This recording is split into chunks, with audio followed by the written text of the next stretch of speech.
ladies and gentlemen. Welcome to the Rates and Lanes podcast. Running a little bit behind. We're going to have to pay a $200 fine, I guess, for being late to the pickup. You know that. But if you would, ladies and gentlemen, do us a huge favor. Please like, share, and subscribe to the show. That helps us get out to a bigger, broader audience. And if you find anything that we talk about tonight useful or know anybody else that it might be helpful to, by all means, please share the show with them. And as a matter of fact, I'm thinking there's a new feature that I'm able to add. If you have a question or you would like to join the show, in the chat of the show, I'm going to drop a link. And that gives you the ability to pop up and come on live with us if you would like to ask a question.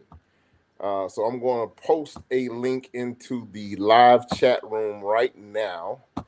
That'll give you access for you to be able to pop up and come in and jump on board with us live and ask a question via video. But the caveat to that is, please, by all means, if you don't mind, please try to have your background as quiet as you possibly can and have your camera on. And with that being said, man, this gentleman has been such a help to the show and such a wealth of information. I like to kind of call him my own, but he belongs to DAT for the time being. So they let us borrow him from time to time to come over here and pick his brain. And I tell you, I definitely enjoy every time that we get a chance to get him on the show and get a chance to get him over here and kind of I kind of call it the state of freight when we bring them on. It's kind of almost like a State of the Union address because, it's so many different things that are going on. Except for one thing, Rico, you forgot to say than some of the people that give us the State of the Union address. Absolutely. And he has the information and the data to back it up. So with that being said, and I'm a little bit remiss, I'm kind of rushing through because we're running a little bit behind, but welcome my co-host Chuck Snow and our esteemed guest for the night, Mr. DeanCroke from DAT. Thank you, gentlemen. I apologize once again for my tardiness, but we're here now and we're revving to go.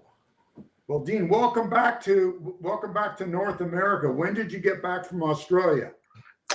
I got back 2 weeks ago, Chuck. And it was a whole month over there. And as soon as I got back, I was here for about 3 days and then promptly went straight back to the West Coast to Lake Tahoe to be with my son. He was running the World Cup skiing event, the Stiefel World Cup skiing event in Palisades. So this is going to sound really strange, but I had to look after his pet dog. I understand that. He had to stay up. He had to stay up on the mountain, and but I didn't need any excuse to get out there. And it's been a busy 8-week period. I've been traveling. I've missed almost all of winter here in Boston, which has been really nice. That's great. Well, Dean, I got to thank you for the generous opportunity you gave so many of us to show us Australia and trucking in Australia, and even it got me was your mom driving around in the truck with you. I thought that was so great. Chuck, she's got macular degeneration, so she can't see much in the center of one eye. So so her eyesight's failing. But we went for a ride in one of the hardest trucks to get into you could ever possibly imagine. The SAR, which is sort of a legendary early 80s truck, is very tall because the V8 GM engine almost goes back under the cab, so it sits very high. And it's probably, I'm going to say, 2.5 to 3 feet higher than a W900 to get into. Whoa. So for her, it was really hard to get into. And then, of course, inside, there's none of the creature comforts of modern trucks, but she got to ride in a V8 GM and 15-speed overdrive Kenworth from the 1980s. It was a real experience for her. She loved every minute of it. Oh, isn't that wonderful? Yeah. Now, I take it, coming from a trucking family, this was not her first trip in a truck. Well, It's a great question. The answer is not her first, but very few times did she ever go in a truck, because she was always back home running the business, like a lot of spouses do. She was running the business for Dad.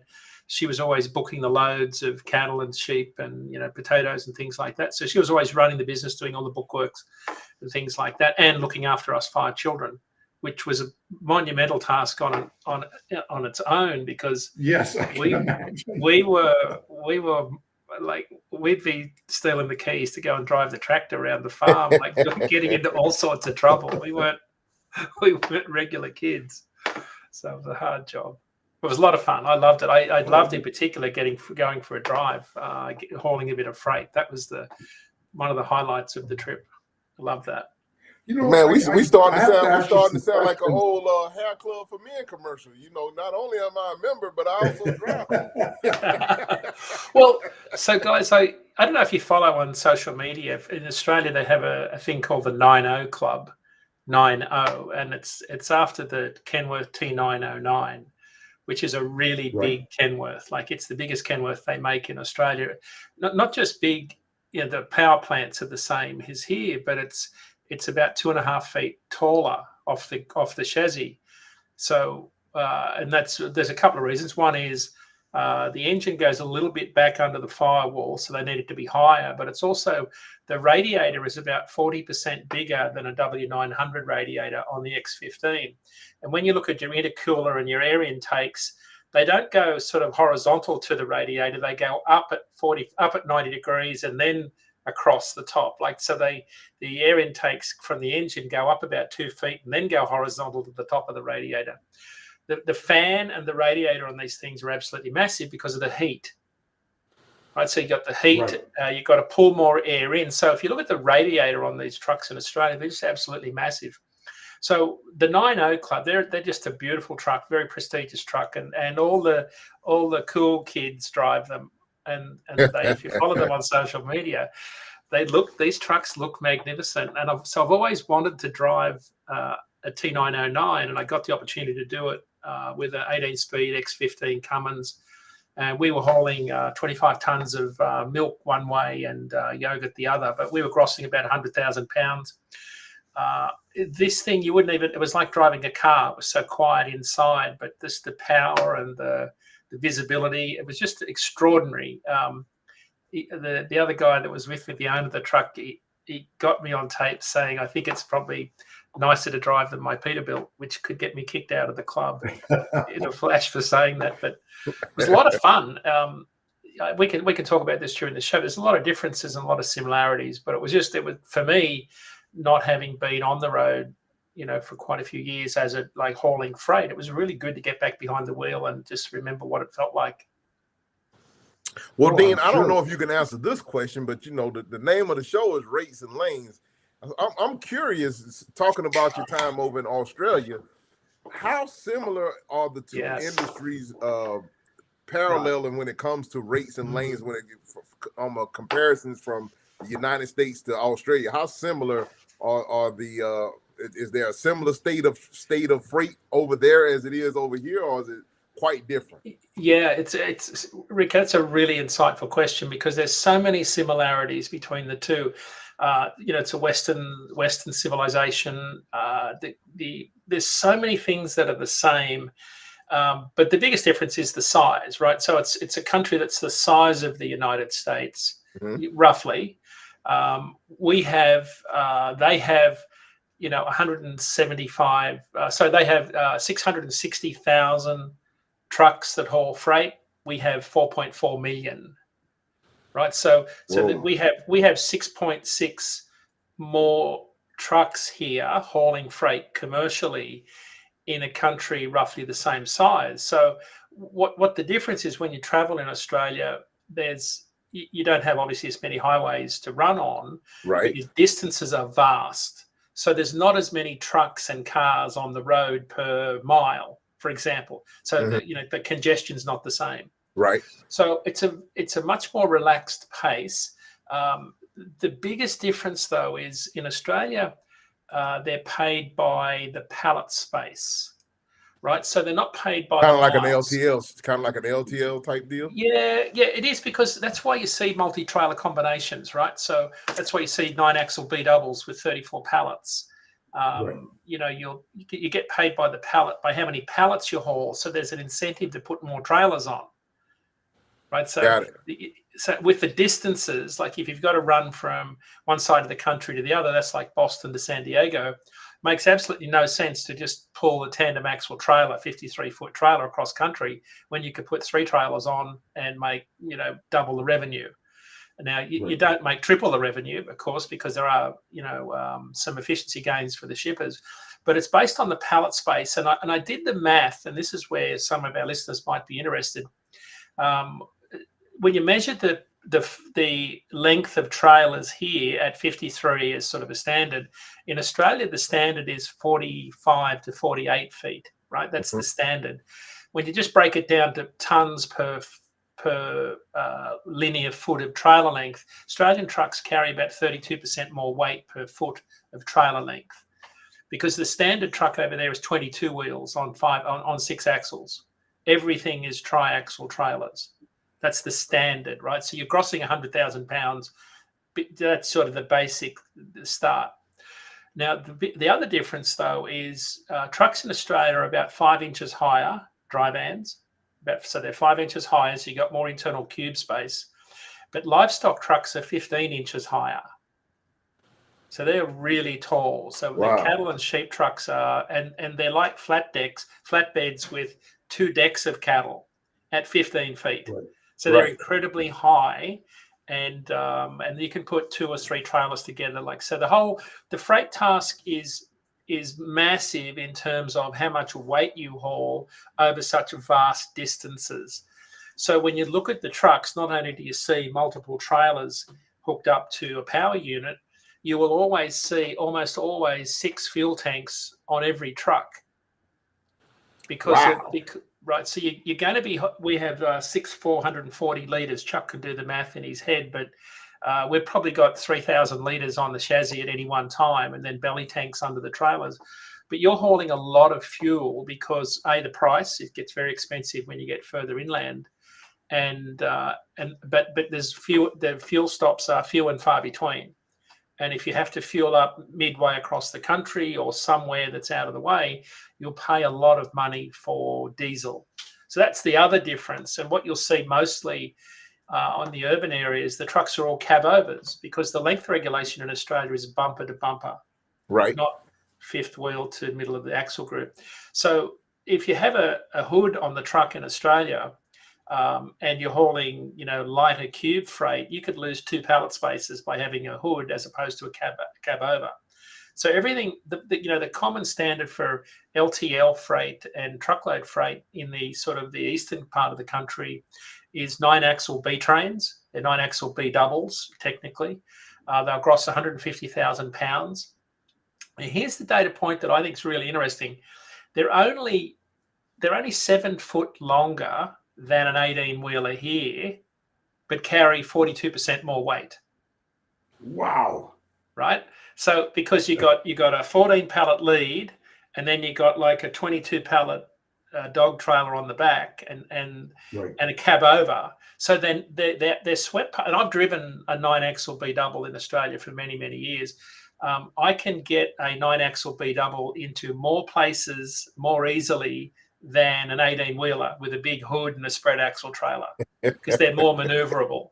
Yeah. And that's why they work, because the regulations require the swept path of the vehicle to be able to get in and around urban areas without causing accidents and traffic congestion. So they're the big differences. And then the other one, of course, is hours of service. You can run 14 hours a day driving. A lot more flexibility in the hours of service. But the basic, you know, your work week in Australia starts at 4,000 miles. Like if you're not running 4,000 miles a week, you probably won't hold your job. Like and wait for it, you got to change your own tires most of the time also. So, but you get paid really, really well. Make a lot of money. Wow. Or you can make some serious money. They get paid, the guys that I was talking to there, the typical rates for B doubles are up around 54 cents a kilometre. So they're getting they're grossing about 3,200 Australian a week, before tax, and then they get living away from home allowance, meal allowances, tarping allowances, all that sort of thing. So it's a really well paid job, and I think it's, even though it's a long distance job, Rico, you were sort of talking about the big differences. The biggest difference is most of the freight happens within the eastern seaboard part of the country, between 4 capital cities that are all overnight destinations. So you can do 6,000 kilometers a week, but do it in 5 days and be home on the weekend for 2 days off. But you are pretty tired at the end of that week. I bet And so. that's the difference. As one of my old mentors told me, sound like you'll be wore out before the truck would be. Well, I can tell you, 14 hours, and most of that's at night. That's a really hard shift. And and especially when you can only do 100 kilometers an hour, which is like 62 miles an hour. Everything in Australia is limited to 62. And this will scare the pants off everyone. They don't enforce speed and hours of service with scales and roadside troopers. They do it with point-to-point overhead cameras attached to gantries. Wow. You might have seen some on my Instagram posts. So they measure your speed from point to point using thermal digital overhead cameras strategically placed throughout the entire country. And they have some for cars, and then they have others for trucks. And they're doing your hours of service at the same time.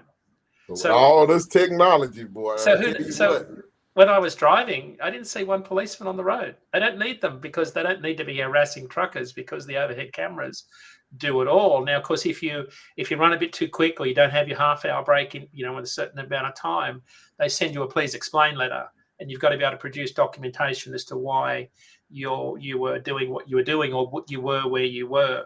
And so that's the biggest difference. Is that I would say, if someone said, summarize the Australian trucking industry, I would say it's about a 10% scale model. It's very heavily regulated, but one of the most productive in the world. It's really fascinating what you're talking about with those cameras. And, Dean, I don't think that, to be honest with you, I don't think that we may not be too far away from that ourselves. Yeah. Because what a lot of people don't realize is the amount of what they call the flock camera systems here in the United States. Yep. I mean, so that same, I'm pretty sure that same technology is available there as well. And I don't think we're very far away from that at all. So that, and all of the griping and belly moaning about having a older truck so that you don't have to have logs, that may be Well, I tell you why. You know what? Go ahead. No, I was going to say, I tell you why it works. The key word is well paying. Thanks, Ross. So here's the key. In 1997, we put together a program called, it was a self-accreditation program called Truck Safe, which elements of it made it into the FAST Act here. When I was running the ATA, I actually hosted the FMCSA, DOT and Transport Canada in Australia, and we showed them how we were doing this voluntary accreditation program, because we knew as operators that if you could make regulations economically affordable, carriers would buy in rather than try and avoid. So what we did is we said, if you want to have a higher level of compliance, we'll allow you more flexibility with your hours of service. If you have better maintained vehicles, we'll allow you to not have to put your truck across the pit once a year. You can do it yourself in your own shop, but we'll come and audit your business. But the big one that really got people excited about becoming better and opening up their books and becoming more compliant was higher mass limits. So, for example, if you do all these things and become a really good operator in Australia and don't break the law, you can carry another 2.5 ton per axle group, right? So there's an economic incentive for higher levels of compliance. Now, what they use the cameras for, Rico, they use the cameras to make sure you're not off the approved road network for that trailer combination. Right. So it's heavily regulated, but you've got to be a really good operator. You can't be like we were, in the last century. You've got to actually be a model citizen and have have the authorities the ability to come in and audit your books to see where all of your trucks are at any given point in time. But if you can put, if you could put, instead of you grossing 80,000 pounds, imagine if you could gross more weight. Well, it's probably not the same argument here because they're not paid necessarily by the weight Right. here, it's more by the mile. But you see where I'm going with this. So in Australia, it works really well because there's an economic incentive to be better and do better over and above what the law requires. Now, does that mean carriers are making more money? Not necessarily, because we've still got the same supply and demand constraints. It's a very soft economy. There's too many trucks. The barriers of entry are too low. People don't know their operating costs. There's all the rate cutting that goes on. There's all of the same, and it's a very fragmented industry. We have the ATA representing the large fleets and not many people representing the small guys. Very similar industry dynamics. Right. Well, we're bringing it back closer to home. Dean, how are we progressing? What are we looking like, my friend? Give us the hold down and the rundown on how the freight market. We'll take the good or the bad news. We just want to know something accurate. Yeah, there's not a lot of good news in the freight market at the moment, and that's, I don't know that that's anything surprising to most of us for the month of February. February is a pretty bad month. Freight volumes are down. If you look at the ATA tonnage, it's down about 3.5%. I think the part of the reason it's hard to get a read, the cold weather in February threw a bit of a spanner in the works in terms of, there's a bit of a head fake. Rates went up and then they fell right back down again because of the cold weather. They've dropped down fairly low. Dry van rates averaging about $1.58 a mile, excluding fuel. So it's hard to say whether we're at the bottom yet. I feel like our rate projections have rates starting to climb back up over the next 35 days. It looks like it's the bottom of this, but we've still got a lot of capacity still in the industry. We've still got excess capacity. So still got diesel fuel going high too. Yeah. So the summary of the freight market is, if you talk about the spot market or the contract market, freight volumes are down compared to this time last year. We are in the quietest part of the year. Rates are still flatlining, maybe dropping, 1 or 2 cents a mile each week, depending which, flatbed's obviously the opposite of that because we're heading into spring and the flatbed volumes are starting to pick up and rates are increasing in flatbed, but dry van and refrigerated has still to definitely bottom out. So very similar to last year. Contract rates are still dropping. So carriers that have contract rates with large shippers, new RFPs done, say, in the last 90 days are coming in on average about 7% lower than the rate that was negotiated in the prior RFP. So contract rates are still going, shippers still have pricing power, and there's still too many trucks in the market for the amount of freight. So and then the demand side, the amount of freight is kind of a moving target because it's continually showing signs of weakness because we aren't into that spring period where we normally see a bit of seasonality, produce season, the building industry, the planting season, right. The nursery season, all those things haven't started just yet. So we're kind of in this malaise. It's almost like Groundhog Day, but it's been going on for a month. So that's where we sit right now.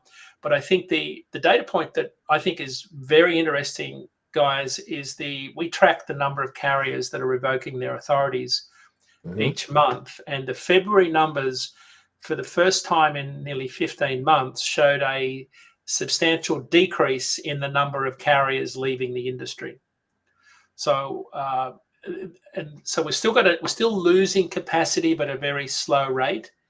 But the number of carriers leaving has slowed right down in February after running at about 10,000 carriers leaving per month in the for-hire interstate sector, losing about 10,000 carriers a month since October of 2022, all of 2023.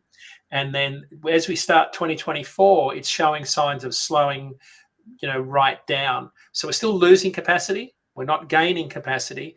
And here's the data point that I'm fascinated with. For every 10 carriers that leave, 8 join. But So we've talked about just kind of treading water, so to speak. Yeah, and if you think about, we're treading water because if demand is kind of weak and we're treading water and we're not seeing a substantial shift in the number of trucks, that's why you've got this downward pressure on rates. But the thing that I'm fascinated with is, what are the 8 carriers doing that are joining the industry? Like, where are they going? And that's the thing that I've heard some folks talk about: smart capacity. They're leaving sectors that are unprofitable, maybe long haul, but going back into other parts of the industry, short haul, regional, dedicated, auto hauling, that sort of thing. So that's a theory, but we're still seeing capacity leak out of the industry much slower than everyone expected. And that's what's extending this freight market. It may be the time for new entrants to start coming in, because they don't have to pay. Like, I know right at the end of the pandemic period, it was during the boom period, up here in Canada was $250,000. I'd say about 18 months ago, it was $250,000 Canadian. So that's about 180,000 US for a plain Jane Freightliner truck. And now they can probably buy that truck a whole lot cheaper, especially secondhand, that has a few miles on it. Well, and there's the thing you got to remember too, Chuck, is that a lot of capacity is at these auction houses. Yeah. And we saw JD Power's auction data. They publish a blog post that everyone can read each month. We had a record number in December, and Chris Visser said that in January they had an he used the word unusually high number of trucks at auction in January. January's normally a very quiet month for the big auction houses, and he said what was driving up the volume in January was large fleet leasing companies dumping trucks. Yes. Which you've only got to figure out what that means. They were trucks that were probably worth a lot less now than what they were financed at. So there was a lot more vehicles hitting the market. So, but part of me thinks that the exodus of carriers that didn't make it through this market cycle, we have to be getting near the end of that. But I've never seen a market this bifurcated. You guys know that operating costs kind of work within a plus or minus 10 cents a mile fairly consistently over time for most trucks. Like, there's not a huge variation in an 18-wheeler, but the pandemic has created this spread where it's almost like there's a 50 cents per mile spread between a new operator and a veteran operator. Because of what they did in the pandemic, paying off all their debt. Yep. I think the floor price, even though the average for long haul trucks about $1.80 a mile in DAT's network, I suspect if you own your own truck and trailer and you take 30 cents a mile off it, there's a floor price of about $1.50 that you could run at and still pay yourself $60,000 a year and still get by. You're not making any money, you're just getting by. Yeah. I'm not advocating that as what you need to be charging, but that's just getting by. Whereas someone that joined later in the cycle and paid a lot for a used truck, you better have a sharp pencil, buddy. Yeah. So Rico, that's why I think there's a lot more carriers hanging in there, because they know the market's going to turn. Yes. And and shippers know this too. We talk to the big shippers and they are absolutely convinced that when it turns, there'll be fewer trucks. And I think their biggest concern is they'll be caught short again with not enough trucks to move the freight when and if demand picks up. Well, Dean, I'm curious to know from your side of the industry as well, how big of a deal is this broker transparency deal? Because it seems as far as a lot of owner operators, different chatter that I'm hearing, it's a big deal, especially when I think they put out a story with the guy that was successfully able to get access to the information from TQL and notice that he was getting TQL was getting like 44% on the was that the convoy story? Was it Convoy or TQL? I don't know if it was Convoy. I can't remember the exact story. No, I think it was back and TQL. I I'll- think you're right. It was TQL, and it was they were getting quite a large percentage very on that substantial. particular load. Very substantial amount on the load, and so I'm hearing a lot of different chatters from in owner operator circles about, man, you know, that this they really are. There seems to be a lot of hope behind pushing the regulators to get behind this whole broker transparency thing. Yeah, I think there's a strong case for higher minimums for the brokers to protect the carriers. I forget what the word is they've got to have. Is it like a bond?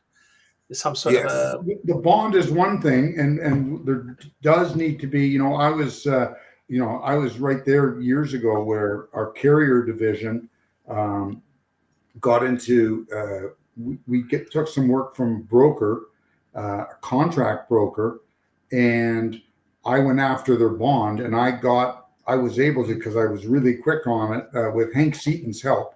I was able to get $60,000 out of that bond, and I think the bond was only 75, but it was because Hank helped me, and it was so quickly that we got it. But you have to remember, even $250,000 bond, which is a lot of money. You talk about a company like Convoy, $250,000. That was like 20 minutes worth of revenue, because we're talking tens, if not hundreds of millions of dollars. My thing that really, and I've sat on both sides of the table with brokerage. I've been a broker, I've been a carrier.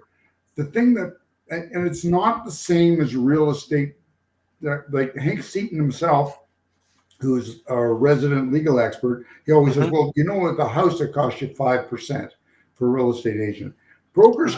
Freight brokers can't work that way. It's a lot more, it has become a lot more sophisticated in industry. And freight brokers, believe it or not, need to make a healthy, let's say 10 or 13% just to survive. I remember one broker up here in Canada, he decided to go 8% across the board. And you know what? He almost died. His business and it was a big brokerage house. And I don't disagree with that, Chuck. I think that the main thing, and which is what we try to do here, is we got to get more people educated on understanding their costs. I think the biggest thing is that most people don't have a clue when it comes to operating costs, what their fixed cost is. Like, I think somebody may sit down for a little while and maybe put some projected numbers on a piece of paper on a spreadsheet somewhere, but I don't think that they're diligently tracking those numbers from a month to month, week to week, day to day process. And I think that's where a lot of people are getting caught up. And I'm gonna raise my hand. I'm guilty of it from time. I've been guilty of it from time to time as a smaller operator. Sometimes there's just so much stuff going on. And sometimes you lose track when you don't. If you're a one truck Charlie and you don't have a staff to kind of help keep an eye on those things, and you're the person ultimately responsible for every piece of the operation of your business, it is really, really difficult, and it can get away from you. And because time management is the biggest is a big portion of that. 100%. There's no business in the world where you have so much money going through your hand and get to keep so little of it. Right. I was out visiting a couple of large brokerages last week out west, and I had the opportunity to sit on a call with a broker, and he was carriers. He would put a load on the load board, and then the carriers would call in and have a discussion about it. And that we'd get to what's the load paying, and it's paying $900 or it's paying $3,000, whatever the number was. The numbers wasn't important, but it was kind of and it would go back. Oh, I need a little bit more than that. Well, that's as high as I can go. Well, can I pick it up earlier? And I'm watching this load here, thinking this is a 3 delivery pickup, three drop load over 2 days. you probably need 3 times the revenue to make this thing pay. Yes. And there was another load that came in that was an 8-stop load across 5 states in the food industry. You know, those warehouses are going to keep you all week. But so what struck me though was there was a lot more multi-stop loads than what I had anticipated, and I think that's because shippers are trying to fill trailers with as much freight as they can. Of course. But to your point, Rico, the question wasn't necessarily followed up with the rate question. I need to get this load off today or that next day to make it pay. That never came up. So the time part of it wasn't factored into the discussion, because I was doing the math in my head thinking, heck, a 2 p.m. delivery at a food warehouse, you're probably not going to get loaded again that night if you're looking for spot market freight. That might be too late in the day. So on top of not necessarily knowing your cents per mile, I just saw a fairly weak negotiation position. Like they weren't dealing from a position of strength by saying, I need this, I need X and etc. Now, I also understand that some of these carriers had to move. They had to get their trucks moving. So they kind of were in between a rock and a hard place. And that's where transparency comes in, because transparency is a double-edged sword. I don't know that you can demand transparency from brokers when you're not transparent yourself, when you're charging $8,000 a load during the pandemic. Right. Right. So I think if you want to advocate for transparency, that's all well and good. But then you've got to go to the next discussion with your shippers, which is your cost plus discussion. Yep. Right. Here's what it costs me to run my business. Here's the margin I need. Here's the profit. And here's the rate escalator. Can we do business? What Dean just said in layman's term, ain't no fun when the rabbit got the gun. Exactly. You know what? People are talking about get the government to legislate transparency. I can tell you guys, I lived through. I got into this industry back in '74 when everything was so regulated in North America. You needed a license to haul of regulated freight, which meant non-perishable or non-printed matter from, let's say, Atlanta, Georgia to Athens, Georgia. You needed all sorts of permission. And then if you went over to Atlanta to Fort Payne, Alabama, you needed interstate authority. You needed authority in Alabama. It was crazy. And you only had the authority to haul the product one way, and then you had to get authority to haul something else the other way. It was silliness. And I think we're much better off in this market. People make more money. Owner-operators make more money. Drivers are starting to. Back then, drivers did very well. It was a coveted industry in those days. You didn't get a job driving a truck unless your brother, your dad, or your uncles were driving a truck, because they were all good union jobs. Now, because of the shortage of labor, and trucking still has a shortage of experienced labor. They are paying much better now.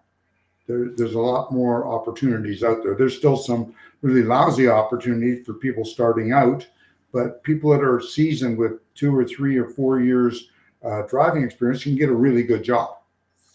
Yeah. I wanted to address a comment that Russell put into the 16th of July, 2024, New Jersey minimum cargo insurance going up to 1.5. I remember we had Tommy Rico on the show a couple of weeks back, and we discussed this. And I'm not, and Chuck, help me out, correct me if I'm wrong, but from what I remember of that conversation is that may be enforceable for carriers based out of New Jersey, but everybody else, and maybe even the carriers out of New Jersey, that I'm not sure if that's going to fly, because they don't have the ability to make a law that supersedes federal law. No, they don't. They can't tell you as Crescent carriers that you now have to have $1 million in cargo to run in and out of Jersey, because they're not allowed to enforce a federal law. Right. Or not allowed to put a state law down your throat, basically. So yeah, if you go back to a couple of shows back, if you go back in our archive and catch the show with Tommy Root, we definitely went into that subject, and we discussed that We discussed that at quite at length on that particular subject matter as far as New Jersey is concerned. Yeah. So that's one of the things that, you know, you guys, we definitely try to make sure we try to bring people on to And address. Rico, if I'm not mistaken, it wasn't $1 million in cargo or $1.5 million in cargo. It was a higher liability claim. Yeah, I think it was liability. And It I wasn't think it was cargo. around $2 or $3 million, if I'm not mistaken. Correct. I That's what remember they're looking it for. was something Because $1 million cargo, I have to tell you, most carriers I know, your average carrier, they won't haul $1 million load unless the customer is handling the insurance and takes them off the liability. Right, because geez, Louise, I would just faint and look on what that premium would look like for that cargo. Yeah. Well, most carriers can buy a rider for especially some of the open deck carriers that are hauling machinery. It's nothing to have a machine that's worth $5 million. And they wouldn't necessarily carry $5 million in cargo liability, but they would have the facility open to them to be able to buy that on a one-trip policy. And other times, my experience has been the customer insures it through their insurance company. Okay, Russell, he posted a link for something here for out of Freightways. We'll take a look at that, Russell, and maybe something that we'll jump into on a future show. I definitely appreciate you sharing the information with us. Yeah, thank you. But now going back to the rates right now, Dean, and we talked a little bit about it. It's still kind of tight, and things are still, we're not seeing a lot of upward momentum. But I think that starting maybe, what are we in March? Maybe the latter part of this month, I think we're going to start seeing, as far as produce and stuff, maybe start seeing some watermelon start coming out from down Florida. Well, really, isn't it?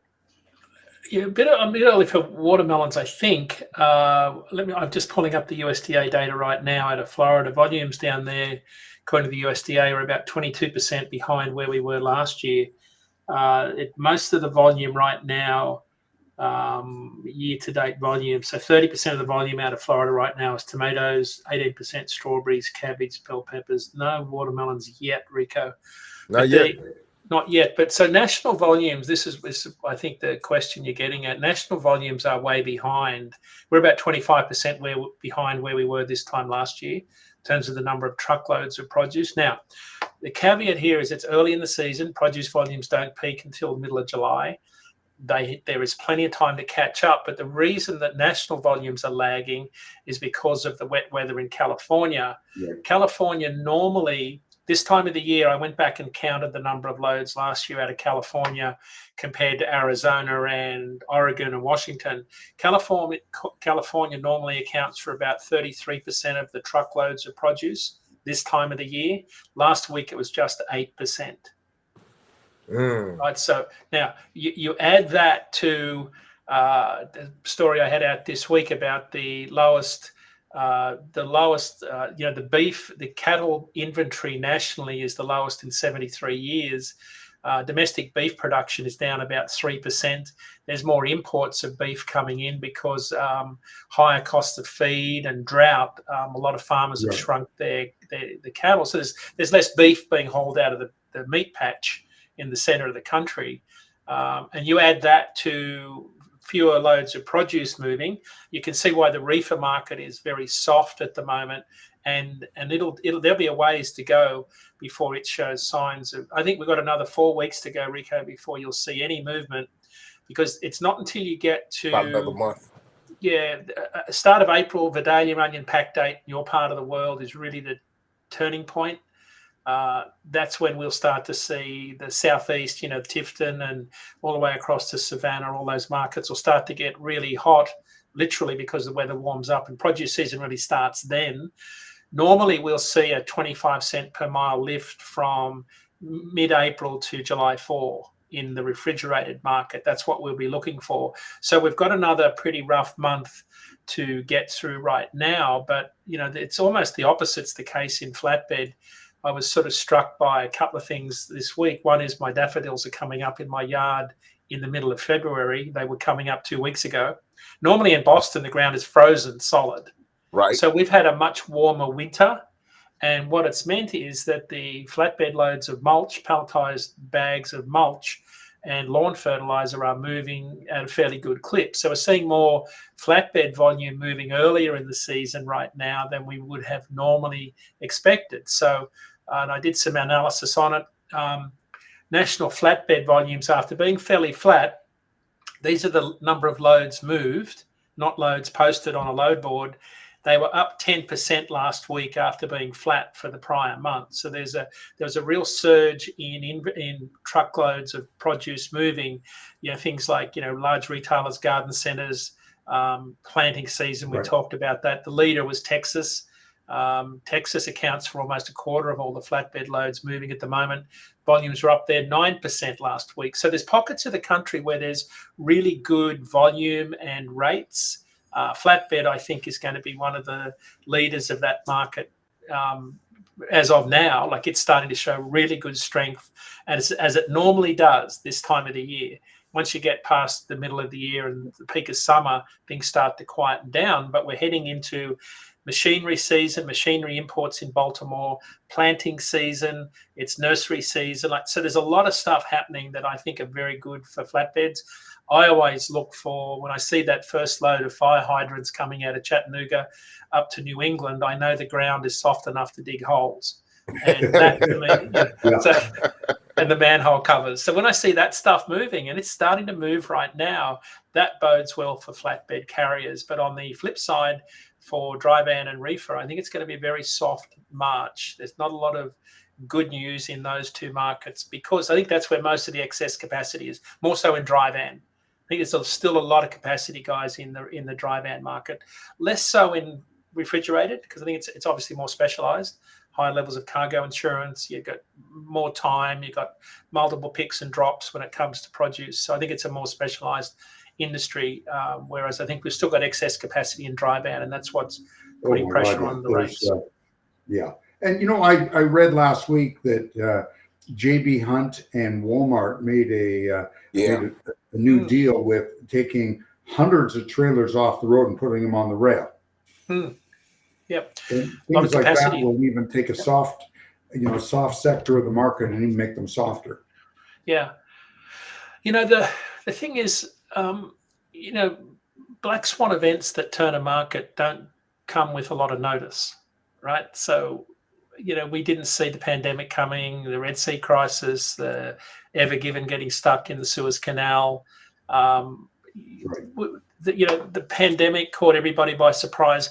It won't take much to turn this market. I'm not advocating for something of a crisis level to happen, but in markets like this where we get complacent, there doesn't take much to change things. Like a little bit of a microcosm of sort of a massive weather event was out on I-80 over the Sierra Nevadas last weekend. Right.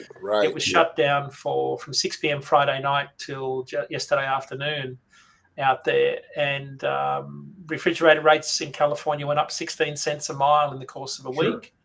So capacity tightened, rates went up, loads sat for a long period of time.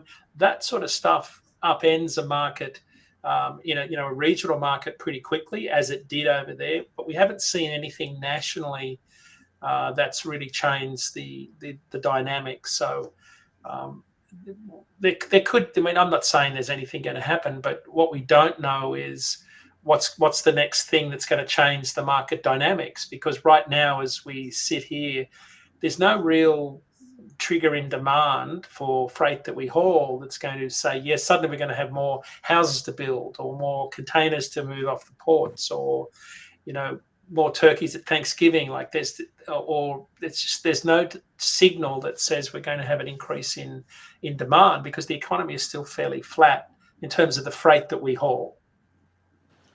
Yeah, I mean, you know what? All it would take is anything, like even interest rates going down 0.5% or 1%. All of a sudden, people start spending more money. Great idea. That's going to be the next big trigger, right? Because I think they've paused the last 4 interest rate rises. And I think that the Fed is obviously concerned that we're not decreasing interest rates fast enough. So I think that's going to be a trigger, Chuck. I think you're absolutely correct. When they start to drop interest rates, I think that will improve consumer confidence. There's a lot of pent-up demand in the building industry because building permits for single-family homes have risen for 13 months in a row. So there's a lot of demand and building permits for houses to be built. And I think as soon as, and that's why builders are putting these permits in and getting them approved, there's an expectation interest rates will drop. And if that happens, when that happens, I think you'll start to see a lot more building activity. And that means more, lumber, flatbed, shingles, roofing materials, and then eventually furniture and carpets and fittings. Right, and that's where you need the dry vans. I know right now the furniture guys and the carpet guys are a little, they're slower than normal. Retail sales are, they're down the drain. My wife and I have been to 2 malls in the last month or so, and these are big, beautiful malls. And we were shocked. They both close at 7 o'clock during the week. Right. They've been open till 9 o'clock since I was a kid, and they built the first one when I was 10 years old. That's 60 years ago. They were open till 9 o'clock. Now they're closing at 7 because there's just not enough business. Yeah. So go ahead, Dean. I got a question for you. Yeah, I'll just wrap up that thought about demand. I look at industrial production numbers from the Federal Reserve database, the FRED database. So think about manufacturing. The manufacturing part of our economy generates about 58% of the ton miles in the truckload sector. This is all publicly available data. Manufacturing is down 1.3% compared to December prior years. So December's numbers are down 1.3%.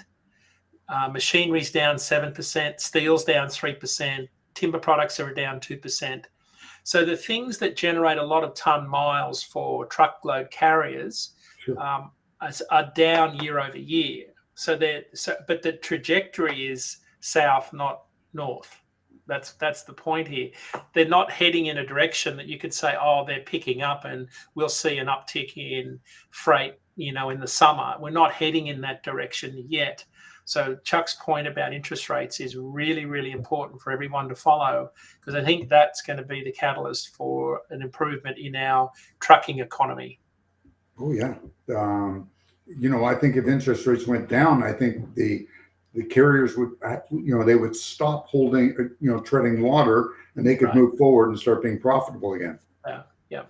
Couple of things, Dean. Do you have an average rate per mile for the 3 main segments for reefers, flatbeds, and dry vans? Do you have an average rate per mile as far as you've been seeing for the past week or month or so? I do. Yeah, I do. I've got the data right here. I can tell you what that is. So we talked line haul rates excluding fuel.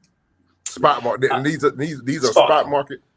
Yep. Or contract rates. I can do both if you like, but I can do the spot rates right now. So this is as of last Saturday. So we did a 7-day rolling average, and I like to look at it excluding fuel so you can understand the difference in the fuel surcharge. You'd want to add, I think the fuel, well, it varies across the country. So $1.58 is the dry van average, national average. So for all those listening, remember there's no one home at the average. Averages are made up of highs and lows. The average is just the midpoint between all of the different rates, but it's a good guide for where we're heading.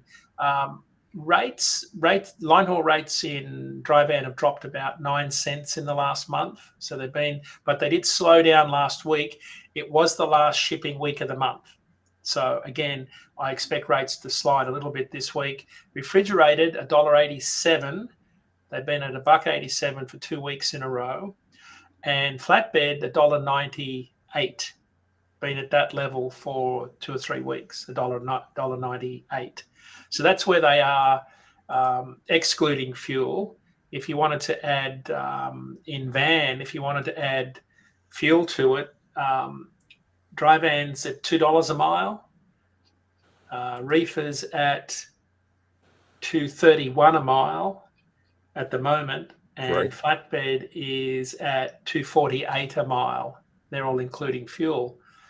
So, if you're getting rates like that, they aren't, terrible rates. Like they're a little bit less, in flatbed at 248. That's 30 cents lower than this time last year.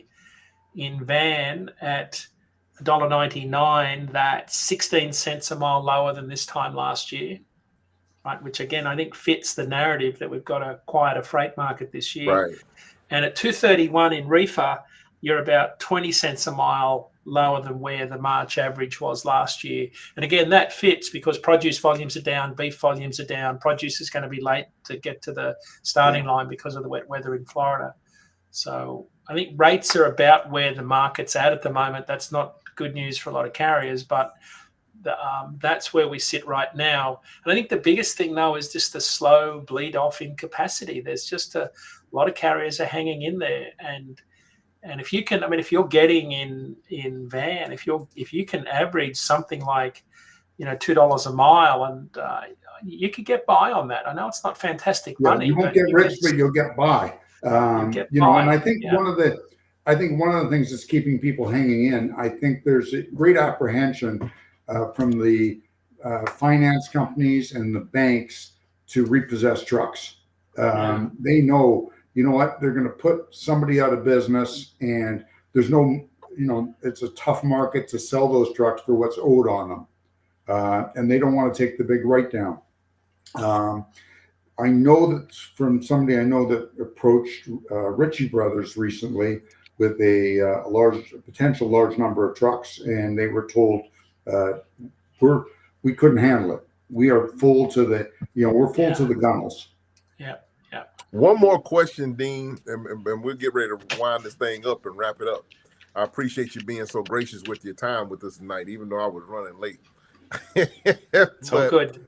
But earlier you made a comment, and we was talking about imports and everything. So how are the markets looking around the border import cities, like, let's say, like, around the different port areas and cross border, like down in Laredo and things of that nature? How are things looking in those markets?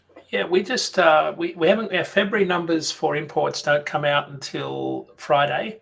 So I've only got January numbers, but we saw the biggest increase in January in almost a decade. So we had a lot of imports come into this country. Imports were up about 8.7% this January compared to the prior January. I think what you're getting at is the coast. So when you look at the West Coast, the Gulf Coast, and the East Coast volumes are only up 1% year over year. West Coast are up 18% year over year. Wow. Gulf Coast up 6%. So Gulf Coast is holding its own. But, don't forget, a lot of those ships have already rerouted to avoid the Panama Canal by coming through. That's a long discussion for another day, but There's a lot more volume coming into the Gulf Coast after people have figured out how to avoid the Panama Canal. The point is that there's a lot more imports coming to the West Coast now because of the Red Sea crisis and the Panama Canal drought. So there's a resurgence of volume back to the West Coast. That's a really important point you're getting at, I think, for truckers, because there's going to be a lot more import volume come into the West Coast because of shippers' fear of another strike on the East Coast, because the longshoreman agreement is due for renewal in September this year.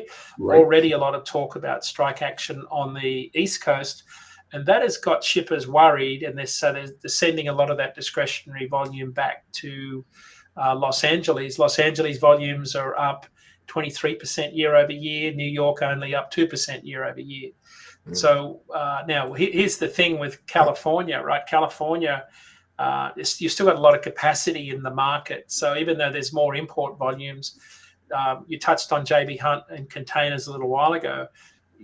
Truckload carriers won't necessarily benefit for all of that higher imports on the West Coast because the intermodal industry has a lot of capacity. Right. They have tens of thousands of 53-foot boxes sitting around waiting for freight. So they'll own that Los Angeles, Chicago, Los Angeles, Kansas City, Los Angeles, Dallas, Los Angeles, Seattle lanes for this foreseeable future because the rates will be a lot lower than what truckload carriers can run at.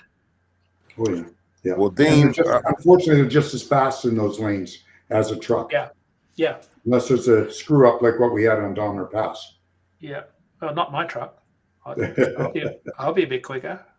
Well, Dean, we appreciate you for taking the Thank time you. out to join us and being so gracious with your time and sharing so much information. We definitely appreciate it. Can't wait to get you back on again. But before we wrap up and get out of here, won't you let everyone know where they can find all of your wonderful work and where they can find you on social media as well? Yeah. Any questions you've got about any of the data, just shoot us an email to askiq@dat.com. I'm on all the LinkedIn, Instagram pages. Just search for the Grumpy Pete. You'll be able to find me that way. Or you can watch our show. It's Tuesday, 10 a.m. Eastern, the DAT Freight and Analytics Show. All right. Well, we appreciate it once Thank again. you so much. Thank you so much. Chuck, my friend. Yes, if anybody needs me, just send me an email, chucksnow280@outlook.com. Put your phone number on the email and tell me what I can do for you, and I'll get back to you with a solution. And with that, Rico, I'll let you back her in a hole for another week. Russell, I want to appreciate you for sending that link over. We're going to do some research on that and try to maybe address that next week.